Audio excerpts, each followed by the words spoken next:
specifically to LeBron, it has got to a point.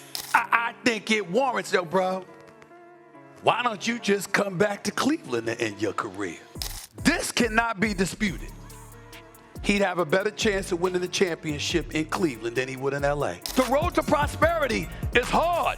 It's much easier in the Eastern Conference this upcoming season. LeBron James is one of the greatest athletes the world has ever seen. But the story of his career is far from finished. With every year that passes, the conversation about where he should end his career grows louder. Stephen A. Smith has sparked another round of debate, suggesting that the King should make one final return to the place that made him a legend, Cleveland. This is not just about basketball. It is about legacy, about family, about closing the book the right way. Imagine LeBron ending his career where it all began, with the Cavaliers, where he brought the city its first NBA championship and fulfilled the promise he made when he returned the second time. That story would not just be historic, it would be poetic. In this video, we are going to break down Stephen A. Smith's comments, section by section, quote by quote, and examine exactly why he believes LeBron James should go back home. We will explore the competitive landscape, the emotional bond with the city, and the opportunities waiting in Cleveland that Los Angeles cannot provide. If you are a fan of LeBron James, the NBA, or sports history, then you will not want to miss a second of this discussion. So before we dive deep into it, make sure you hit that subscribe button and turn on the notifications so you never miss any of our future uploads. Now let us get into it. Stephen A. Smith begins his case by saying very directly that it has reached a point where it makes sense to tell LeBron James that he should go back to Cleveland and finish his career there. The reasoning here is not complicated, but it is extremely powerful. LeBron has spent two different chapters of his career with the Cavaliers. The first was his rise to superstardom, when he carried teams that had no business being in the finals all the way to the big stage. The second was his return from Miami, where he made good on his promise and delivered a championship that ended decades of heartbreak for the city of Cleveland. Now, Stephen A. is saying the third chapter should be the ending, the grand finale that ties his story together and leaves no questions about loyalty or legacy. Think about it from the perspective of narrative alone. Every legendary player has a story that fans remember forever. Michael Jordan has the Chicago Bulls dynasty. Kobe Bryant has the lifelong loyalty to the Lakers. Tim Duncan has his quiet but dominant reign with the Spurs. LeBron's career is unique because of how many franchises he has touched, but Cleveland is where his roots are. Ending his career anywhere else would feel like leaving a book half-written. Stephen A. is essentially saying the time has come to put sentiment above everything else. The Lakers experiment has run its course, and while Los Angeles brought LeBron another ring, it does not carry the same emotional weight as Cleveland. A final run with the Cavaliers would allow him to say goodbye in the most meaningful way possible. The brilliance of this suggestion is that it honors both the player and the city. Cleveland is not just another stop on LeBron's resume. It is home. It is where his journey began. When Stephen A. says it is time, what he really means is that the stage is set for a perfect closing act. LeBron's career is legendary no matter what, but choosing Cleveland as the endpoint elevates it to something even greater. It becomes a symbol of loyalty, redemption, and closure. That is why this statement by Stephen A. hit so hard, and that is why fans around the world immediately understood the weight of his words. Getting specifically to LeBron,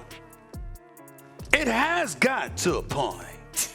I think it warrants, yo, bro.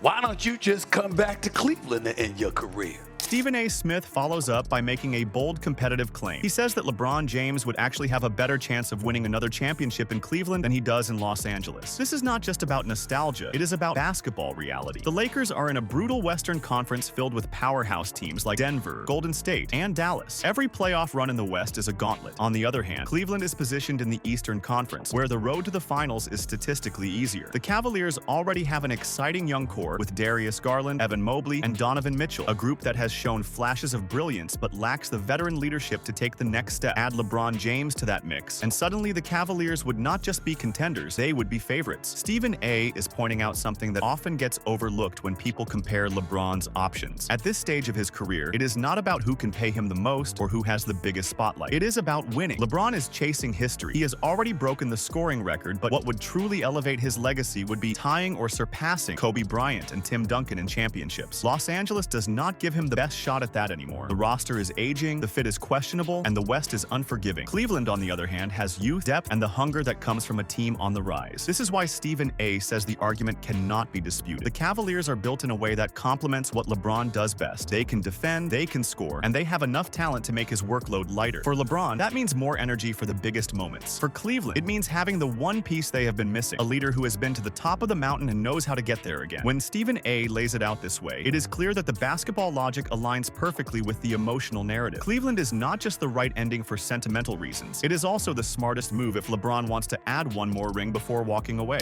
This cannot be disputed.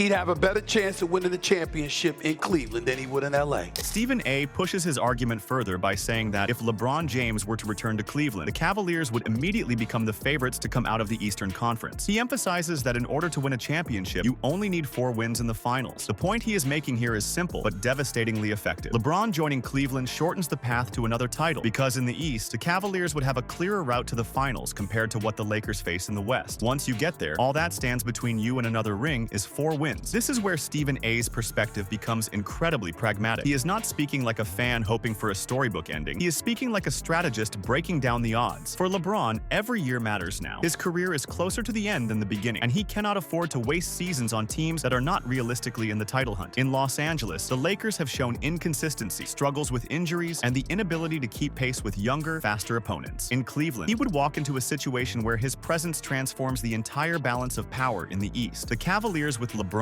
are not just playoff contenders, they are legitimate championship favorites. Stephen A. also frames it in a way that makes the challenge seem manageable. 4 wins in the finals is something LeBron has done multiple times before. He knows how to navigate the pressure, how to lead a team when everything is on the line, and how to close the deal. If the Eastern Conference path gives him a smoother route to that stage, then the decision is practically a no-brainer. This argument appeals to LeBron's competitive instincts and his legacy-driven mindset. He does not just want to play basketball, he wants to win at the highest level until the very end. Stephen A. is showing him that the map to that goal leads directly back to Cleveland. If LeBron James came back to Cleveland, favorites to come out of the East, and you only need 4 wins to win a championship. When Stephen A. Smith points out that LeBron James needs to return to Cleveland and bring one last championship there before saying goodbye, he is striking at the core of legacy. There is a poetic rhythm to that thought, and it is not just analysis, it is a challenge. Cleveland is where LeBron's story began, and though he delivered them their first championship in 2016, the wounds from his earlier departure and the reality that he has never completely dominated the league in the way Jordan did still remain open. By saying LeBron should go back, Stephen is emphasizing that Los Angeles will never give him the same immortal narrative that Cleveland would. In Los Angeles, he is a guest. In Cleveland, he is a king. If LeBron truly wants to be remembered with the aura of greatness, not just as an incredible player, but as a symbol of triumph and loyalty, then his story must end where it started. Michael Jordan returned to Chicago again and again to define his greatness. LeBron must do the same if he wants to solidify a legacy that otherwise feels fractured. But more importantly, this point reveals why LeBron's chase for Michael Jordan is doomed. Jordan never had to seek redemption. Jordan never had to script a perfect goodbye. His career was already flawless, already unquestioned. LeBron, on the other hand, is constantly being told what he needs to do to fix the cracks in his legacy. That alone disqualifies him from the conversation of the greatest ever. Stephen's advice to return to Cleveland is an acknowledgement that unless LeBron engineers one final miracle in his home state, his farewell will not carry the same reverence as Jordan's final shot in Utah. Legacy is about more than numbers. It is about story, aura, and resonance. Jordan owned all 3. LeBron is still chasing the right ending, and that is why he is second forever. Amen.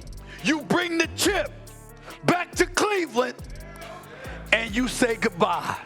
When Stephen A. Smith highlights the possibility of LeBron tying Kobe Bryant and Tim Duncan with 5 championships, it sounds tantalizing. But then he slams the door on that dream by saying it is impossible in Los Angeles because the Western Conference is too stacked and LeBron will not come out of it. This is a brutal but honest reality check. Michael Jordan was never boxed in by a conference so competitive that his dominance could be questioned. He owned the Eastern Conference in the 90s like it was his personal kingdom. LeBron, however, has always been defined by the teams he joins and the environments he runs to. He left Cleveland for Miami when Boston and Orlando had him locked down. He returned to Cleveland when Miami burned out. Then he went to Los Angeles when the Warriors ruled the West. At every step, LeBron has needed to adjust his chessboard to give himself a chance. Jordan never did that. Jordan beat everyone who stood in front of him. The reality Stephen points out is devastating to LeBron's GOAT campaign. Even if he wants that 5th ring, Los Angeles is not going to give it to him. The Nuggets, the Warriors, and younger, hungrier teams are too strong, too relentless. LeBron at this stage does not have the engine to dominate them over 7-game series. And this matters because legacy is not built on participation. It is built on victory. Kobe and Tim did not run. They fought and they conquered. They earned their 5. If LeBron fails to get there, then he falls short of even their echelon, let alone Jordan's. Stephen's words sting because they expose the harsh truth. Staying in Los Angeles guarantees that LeBron's career will end with a whimper instead of the thunder of another championship. And when the lights fade, history will not forgive him for that. 5-time champion,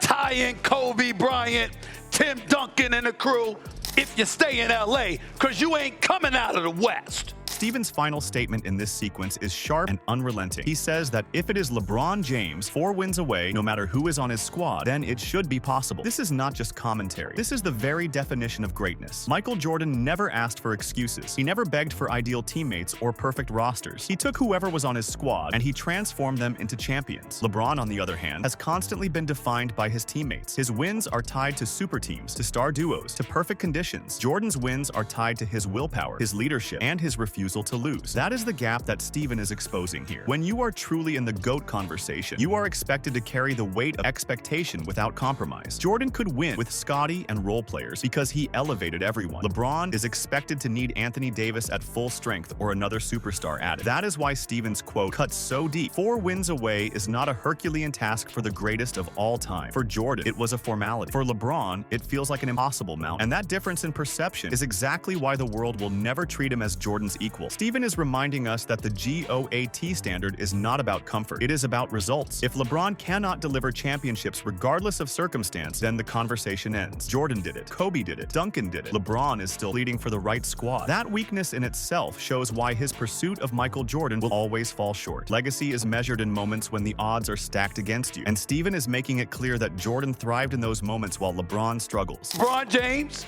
4 wins away with whomever you got. Stephen A. Smith's statement that if LeBron James were back in Cleveland, the Cavaliers would instantly become the favorites, and LeBron would remind people that he is here to win championships instead of chasing Hollywood dreams, is not just analysis, it is a warning shot. What Stephen is saying is that LeBron's priorities have shifted. When he was younger, when he first returned to Cleveland, there was no debate about why he was there. He was there to bring his city a championship, and he delivered on that promise. He carried Cleveland to heights it had never experienced in professional basketball. He gave the Cavaliers their first NBA title, and he did it against the juggernaut Golden State Warriors. That was LeBron in his purest form, a competitor obsessed with winning basketball games and building a legacy through rings, not entertainment projects and lifestyle opportunities. But when LeBron made the move to Los Angeles, the narrative changed. Suddenly, it was not just about basketball. It was about Hollywood productions, media ventures, and life after basketball. That is where Steven's criticism comes into focus. If LeBron truly wanted to remind the world that he is a championship-driven player, a man who will sacrifice comfort and glamour for the grind of basketball immortality, he would go back to Cleveland. He would join a Cavaliers team that already has young, talented pieces and could instantly become the favorite in the East with his leadership. The East is not the minefield that the West is, and with LeBron's presence, Cleveland could leapfrog into contention. Steven's point is brutal but honest. LeBron cannot be the man of Hollywood and the man of championships at the same time. He must choose, and if he chose Cleveland, he would once again embody the essence of a winner who puts the game above all else. But in Los Angeles, the message is diluted. The lights of Hollywood shine brighter than the spotlight of the NBA Finals, and that is why Steven sees this as a wasted opportunity. The world would remember LeBron James as the player who went home again, who redefined his career by prioritizing basketball above everything else. Instead, they see him as a man torn between legacy and lifestyle. That is the harsh reality Steven delivers. If LeBron was back in Cleveland,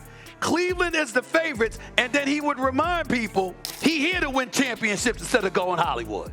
Because you ain't winning a championship in LA. He already won a chip, even though that was in the bubble, but I don't hold that against him. I value that championship. Stephen A. Smith's next point is cutting. He argues that LeBron could have been a 5-time champion, standing shoulder to shoulder with Kobe Bryant and Tim Duncan. That is monumental company. To tie those legends would have elevated LeBron into a rarefied air of not just greatness, but ultimate validation. Yet Stephen insists it will not happen as long as LeBron stays in Los Angeles, because the Western Conference is simply too difficult. This is a statement that attacks both the reality of the NBA landscape and LeBron's career decisions. Kobe won his 5 championships by never leaving the Lakers, by weathering the storms of rebuilding, and by proving time and again that his obsession with winning was greater than any outside influence. Tim Duncan, quiet and unassuming, became the foundation of the San Antonio Spurs dynasty, racking up 5 rings with patience, loyalty, and relentless focus on the game itself. These men represent consistency and excellence. Steven's criticism of LeBron is that he could have joined their ranks, but instead, his choices prevented it. By remaining in Los Angeles, LeBron is shackled to a Western Conference where the talent runs deeper than anywhere else. The Warriors, Nuggets, Mavericks, and Suns are roadblocks, and at LeBron's age, those mountains are nearly impossible to climb consistently. In the East, the road is clearer, the obstacles fewer, and a player of LeBron's caliber could realistically still dominate. Steven paints the West as a cage where LeBron cannot win another title, no matter how great he still is individually. That is why the conversation is about missed opportunities. If LeBron had chosen differently, if he had prioritized legacy and championships over lifestyle and location, he could already be in the same conversation as Kobe and Duncan in terms of rings. But because of his choices, he is stuck watching those opportunities slip away. That is the essence of Steven's frustration. LeBron James is a once-in-a-generation player, yet he may never join the 5-time champion club, not because of ability, but because of decisions. That is what makes this so devastating to his legacy. The road to prosperity